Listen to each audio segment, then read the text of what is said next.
And finally, new rule, Republicans don't have to accept evolution, economics, climatology, or human sexuality.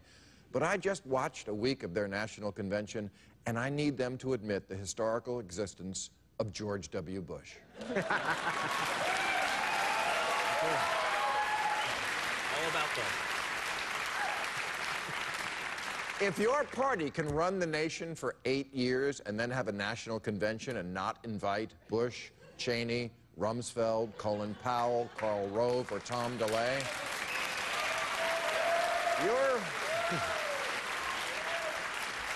you're not a political movement, you're the Witness Protection Program. In fact, Republicans, next time, instead of holding a convention without your most recent president, your most recent vice president, your most recent vice presidential nominee, and most of the runners-up from your most recent primary, why not just wave one of those Men in Black memory eraser wands in our face and make us forget everything we know about you? Now, I'm sure Sarah Palin would have been uncomfortable at the convention. Much of it was held indoors, but isn't it traditional to invite the last nominee for VP? Even if conceiving her was a mistake, aren't you morally obliged to bring her to term?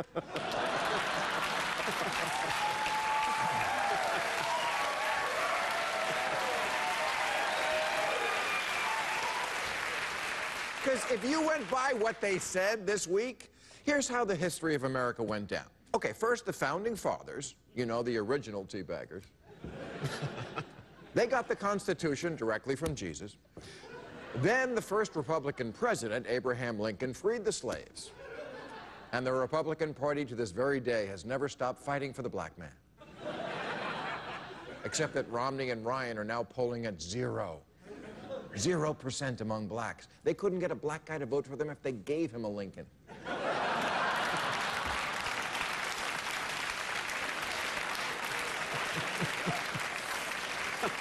And Mitt Romney may yet try that. And then came, of course, St. Reagan, who was the innovator of the Republican Party's greatest power, the ability to completely forget. So I'm just asking, how can we trust Republicans with the future when, as far as I can tell from Tampa, the world ended the year Reagan left office? Like in 1988, we just all fell into a deep sleep listening to Pour Some Sugar on Me. And we woke up on Monday morning, Obama and his Negro army had wrecked the joint.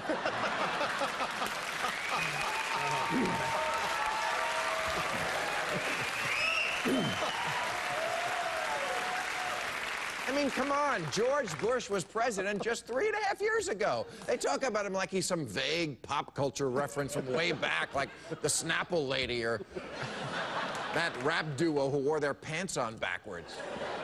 He was president for 2 terms. It's like holding a Star Trek convention and not inviting Shatner. Because, let's be real, if you're trying to sell what the Republican Party can do for you, it's best not to remind people of what its recent fuck-ups actually did to you. Especially during hurricane season. The past accomplishments of the team that tanked the economy, legalized torture, and made the surplus disappear is not the best advertisement for the future. For the same reason you never hear the words, "From the director of Corky Romano." Okay, that's it. I got nothing else.